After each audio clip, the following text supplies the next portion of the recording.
Ever since 2009, my friend John has gushed about how good Super Mario World is. Despite this, I've never really gotten too far in the game. The furthest I'd ever gotten was World 3 back in 2019, but then I put the game down and never went back. That changes this year because of me having this YouTube channel. You're watching Rayl Deal Games, and today I'm taking a first ever look at the total package of Super Mario World. First ever to me, of course. By the end of my time with the game, I was left with complete comprehension as to why this game is held in such high esteem, and by the end of this video, I'll explain why Super Mario World is a timeless classic. I make new gaming videos every single Friday, with the occasional video thrown in on Wednesdays whenever I can find the time to fit one in. If you like this video, subscribe and ring the notification bell after smashing that like button. I love discussing games old and new in the comments, and it'd be awesome if you were a part of my community. There's several aspects of this game that make it deserve that moniker of timeless classic. Difficulty, level design, power-ups, replayability, and art direction are all topics I'll be covering in this video, and it should go without saying that I will be spoiling anything necessary to explain what I'm talking about. John, who you all will know from my Mega Man review series, will be joining me on this journey, and I'll be using clips of our live reactions to illustrate the points I make from time to time. You don't get this. With all of that established, let's dive right in, shall we?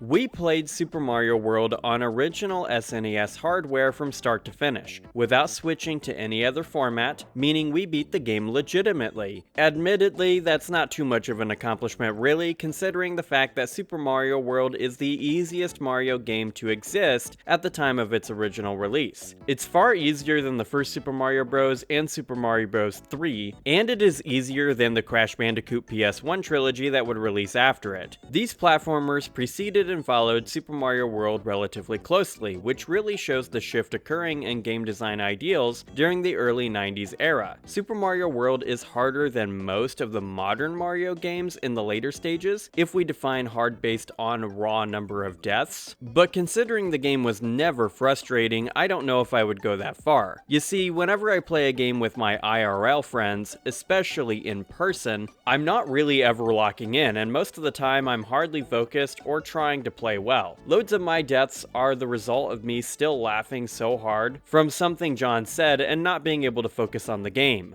Uppercut! Oh god! If I were playing solo, I actually think I would have died far, far less, as that's historically been true whenever my friend John is in close proximity. Find out later. Yeah, true. I know this level. I think we're gonna have a bad time. Not with me playing. Yoshi! No, we're having a good time. It's Yoshi. I was waiting for you to press that button and get Yoshi killed. Could still happen.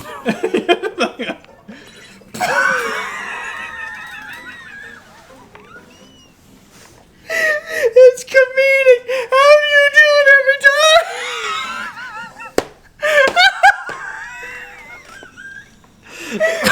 Oh my god! Oh my god! Sidestep one disaster confidently right into the next one. Like a goddamn... It's amazing. Oh. Oh my... Oh my god. Fucking funny, man. Oh my god, I can't. The perfect example of this John effect is the time I was fighting Ornstein and Smo for the first time in Dark Souls. John watched me get dunked on 6 times in a row, making little to no progress, yet in the time it took for him to leave my room and get to the living room of my brother's house, which is where I lived in college, I'd beaten both into the dirt. That's a time frame of about a minute or so, and this is just one example of the ways in which John just has this aura that boggles my gamer brain. I beat the level. Oh, you beat the level. You did. Haven't died once yet. I haven't. No, that is, honestly, it's surprisingly how easy it is. Should have a John frustration counter, Brian death counter. John, is that 2 already? John frustration counter is already higher than Brian death counter. You tried to Continue to talk shit. What happens? You tried to get us to do that hard level, didn't you? Yeah, I did. We're almost out of lives on this first level, John. How do you feel? I feel amazing. Honestly, I feel like everything's going right in my life. In this playthrough, I would die 159 times, and John would die 61 times. I reserve my right to scream every time I die. Okay, well, that doesn't change the fact that whenever John would die or I would die twice, we would pass the controller too, which definitely inflated our death counts as well, since we rarely got the time necessary to practice playing certain sections of the game. So the way we're going to pass controller here is I basically get 2 iterations, so that counts as death or completion of level, and then John gets 1, because John's beat the game a bunch. Yeah. John is not allowed to replay levels I've beaten until we're getting ready to clean up the 100% at least. So we're going to watch Brian skip past secrets. Yeah, probably. And I'm going to be screaming. And you're not going to have any choice but to watch me skip. It's just, you bastard. I'm going to go this. I'm just learning and remembering these things. This is going to be a very interesting thing for people to see, because you'll be able to tell exactly who's playing.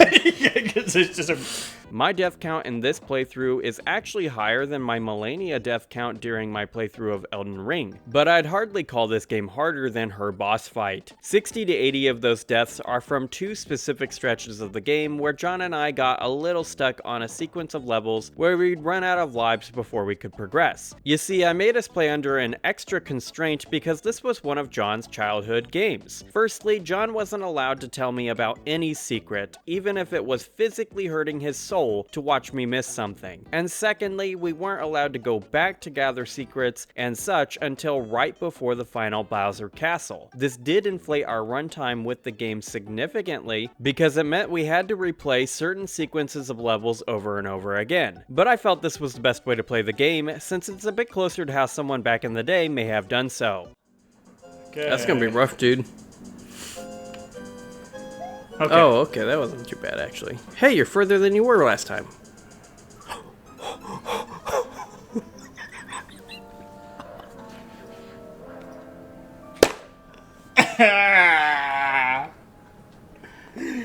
Oh my god, John. Kill me. John. Kill me. We're here. Kill me. We're back here. Hey, let's just start the water level, honestly. This one's a fun one. It's a speedrun one, so it's kind of fun. I like it. Oh, that is this one, isn't it? Yeah, it's not that bad. Yeah, and I'm not gonna do the extra.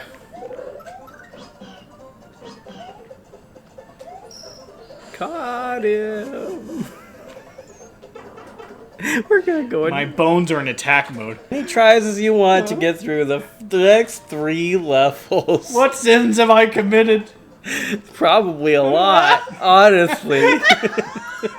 Super Mario World is such a baby gamer-friendly game that it was clearly designed in such a way to ensure someone could basically hedge their experience in their favor by either grinding up extra lives and or ensuring they always have power-ups before moving on to later levels. I also wanted John to have a unique experience with the game too, which is why these constraints are what I suggested, and just as I thought, these restrictions really boosted our enjoyment with the title. John said not being able to back up to get lives and power-ups foundationally changed the experience of the game for him. What the hell? I'm at the castle. This is also just weird, not taking every route and going back. We're just kind of just like piecemeal. Just oh my god, Brian, you're an absolute blast to play this game with.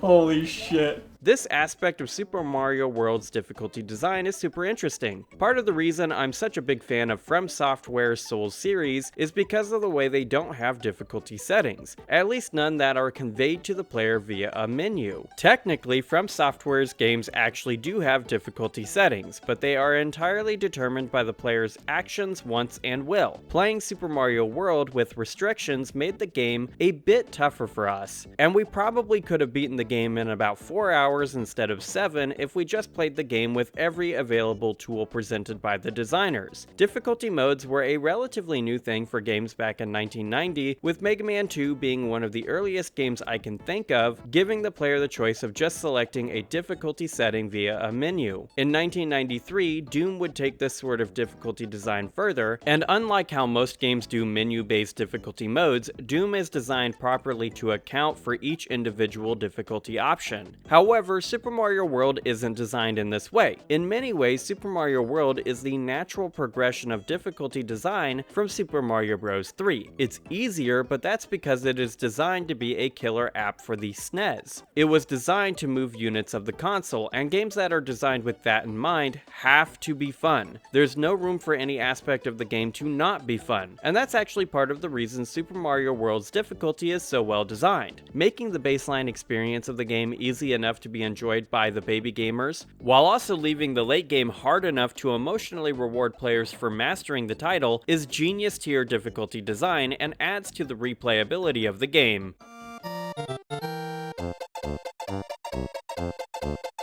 The essence of vintage games, and part of what makes them so fun to return to, is that they are often highly replayable. This is actually a core difference between vintage and modern games, as loads of modern games are designed with infinite playability in mind, which is a massively different game design philosophy. Super Mario World's approach to replayability is actually crazy interesting, as it has nothing to do with unlocking additional tools for another playthrough. It is entirely framed around the concept that the player would enjoy their first playthrough so much that they would willingly run through the game again, and when they did the second time around, they would eventually come across some secret they didn't encounter the first time around. The tantalizing carrot of secrets is where Super Mario World's replayability comes into play, as each player's run through the game could be slightly different, prompting an increase in intrigue when they would talk to their friends during recess at school. As someone who grew up in the early 2000s, I can attest that this is something kids definitely did do, even when the internet was starting to kill off this whole aspect of gaming culture.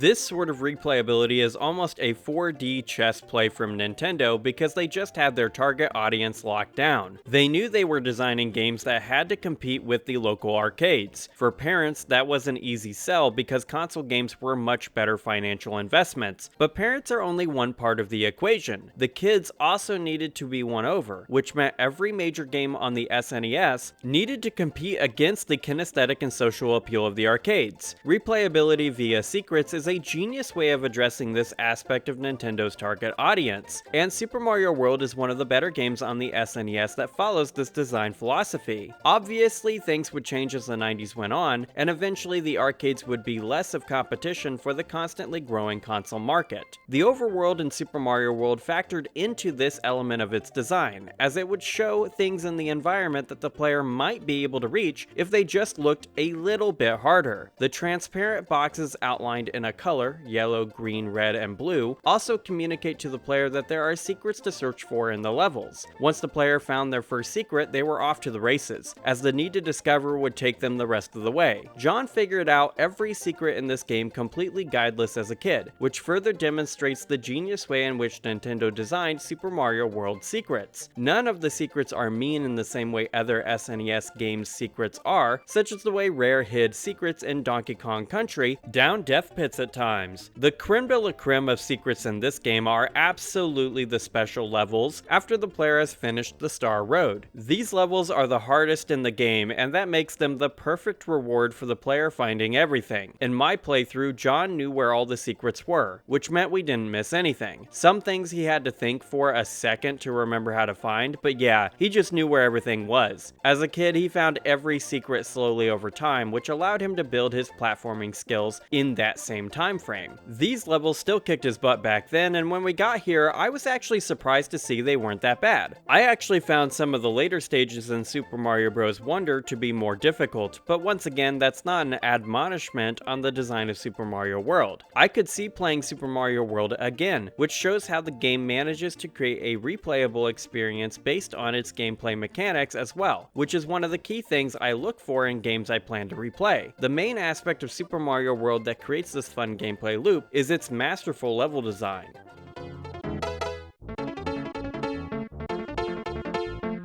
Over the last 5 years or so, I've heard a growing number of people on YouTube talk about how Super Mario World's level design isn't as good as Super Mario Bros. 3. And while this is an opinion I agree with, it does undersell how good the level design in Super Mario World is. My favorite level in the game is actually Vanilla Castle. Water levels are something I actually look forward to in loads of games, and I found that lots of 90s games utilize water mechanics in super interesting ways. This level combines swimming mechanics, spike balls, skeletal fish, and thwomps together in a concise configuration that took me a few times to get through. The Triceratops mini-boss at the end was the first time I'd come across that enemy type in the game as well, which really capped off the experience in a memorable way. Vanilla Secret 3 is another fantastic level with the way it is centered around the player jumping from breaching dolphin to diving delphinus, all while evading the pursuing Porcupuffer chasing Mario from below, dreaming of a plump,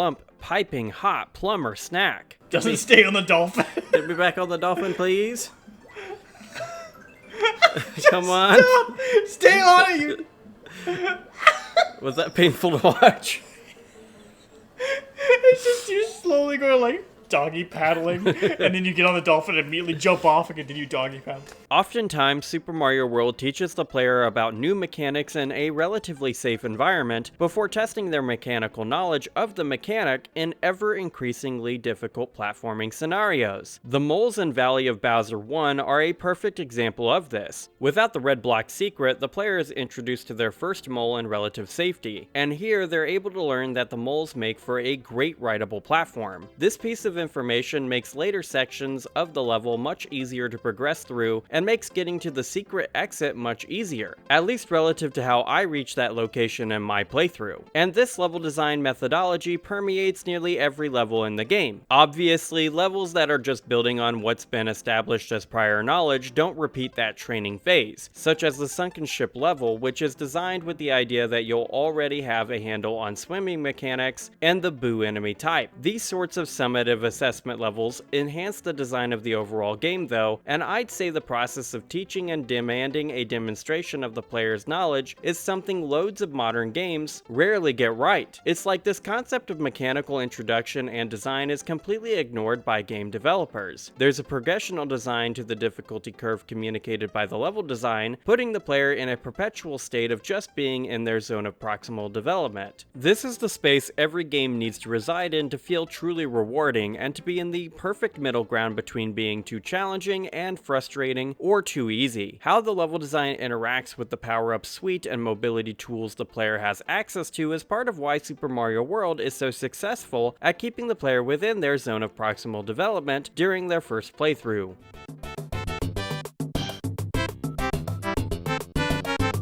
One of the key features that sets Mario platformers apart from others on the market are the transformative power-ups. Unless I've counted wrong, Super Mario Bros. 3 has 8 distinct power-ups, whereas Super Mario World really only has 5 unique ones: Fire Flower, Star Power, Feather Form, Balloon Bloat Float, and Yoshi. In neither case am I counting the Super Mushroom, since it is a bit of a redundant power when Fire Flowers and other forms have the same effect. Of these 5 powers, only 3 are consistently available to the player, and this is one of the key criticisms of Super Mario World that I see people bring up while looking at the game retrospectively. And as someone who's never played the game all the way through before, I definitely see this as a flaw in Super Mario World's design. That being said, the levels are clearly designed around this power-up suite, which is not something I can say of every level in Super Mario Bros. 3. It's a pretty safe strategy in that game to fly over whole levels several times in a row, which is not necessarily the case in Super Mario World. Some levels are actively designed to prevent the player from flying over them, which shows that the Nintendo developers saw this aspect of Super Mario Bros. 3's design as a flaw. And I do want to give credit to Super Mario World for its most creative power-up, the Yoshis.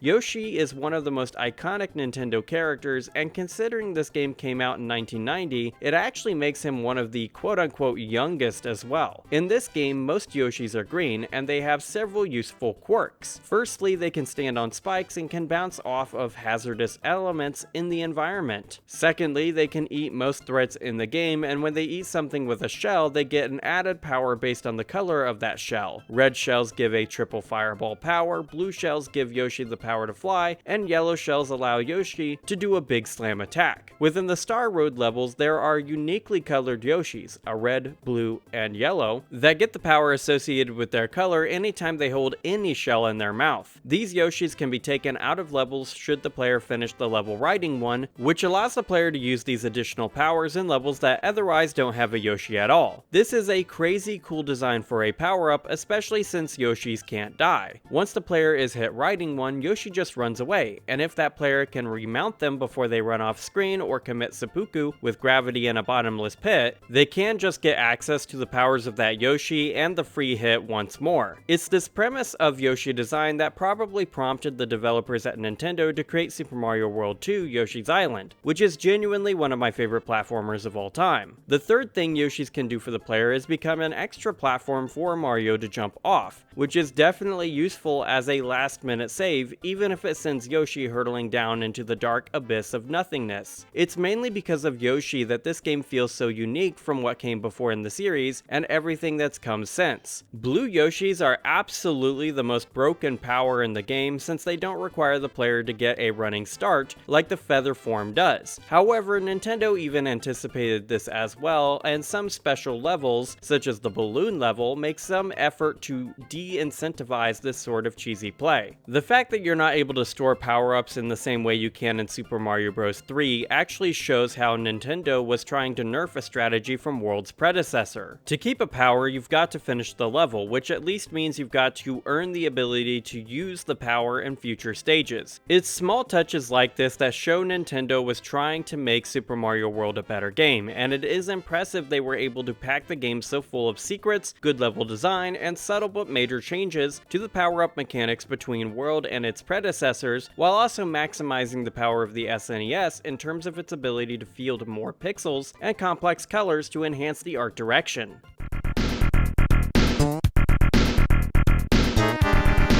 It's so clear how beautiful Super Mario World is that I really don't need to say anything about it. If you've got eyes, you can see just how well Nintendo used the SNES hardware to craft a creative and awe-inspiring world for Mario to jump around and die in. However, Super Mario World has two separate art directions, as the game's presentation drastically changes once the player has finished all of the special levels. What's this? This is what you get as your reward for doing it, going here and doing this.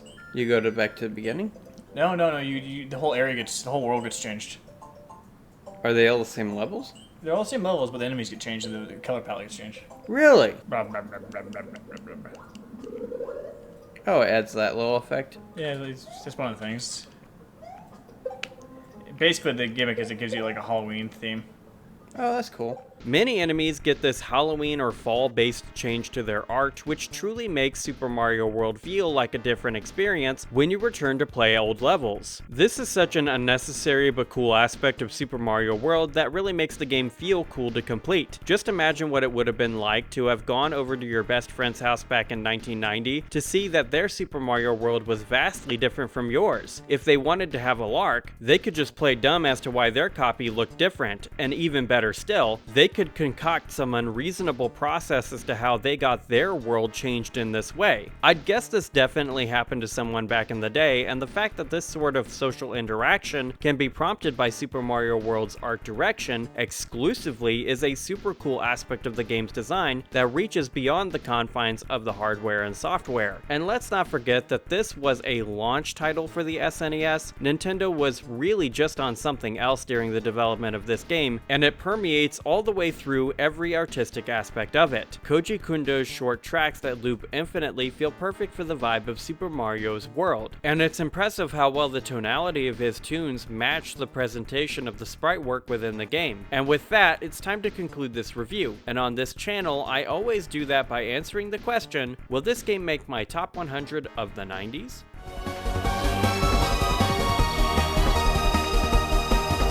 Super Mario World will be making my top 100 games of the 90s in the blue category, replacing Senjo no Akami 2, which you all may know as Mercs on the Genesis. Games on my various top 100 lists are categorized as either red or blue, with games in the blue category being the ones that will get cut first whenever I play another game worthy of making the list. Super Mario World is making the blue category because, even though I loved it, I definitely like other platformers from this era more, and it is borderline impossible for a game to get onto the list these days in the red category. There's been a few cases of a game making that section of the list, such as Super Street Fighter 2 Turbo, but it is rare. There's 247 games left on my 90s backlog to play, so it is possible that by the time I finalize that list, Super Mario World won't make the final draft. However, it is to the game's credit that it makes the list at all, because it puts it in the top 33% of all 90s games I've ever played already, which is nothing to turn your nose up at. It's undeniably a classic, a timeless one at that, and I definitely recommend it to anyone out there who hasn't played it for one reason or another. Even if you didn't exist in 1990, this is still a game worth getting around to. And that's the video, my guys. What do you all think of Super Mario World? Let's discuss in the comments below, and while you're down there, smash that like button and subscribe. Ringing the notification bell is the only way to not miss out on my other and future work. My friends and I have been playing through the Mega Man series, and our reviews of that franchise will continue. I also cover a blend of vintage and new games, while deviating from time to time to review new Magic the Gathering expansions. If any of this piques your interest, this is the channel for you. Regardless of what you choose to do, thank you for keeping it real with Rayl Deal Games. Have an awesome day, my friend.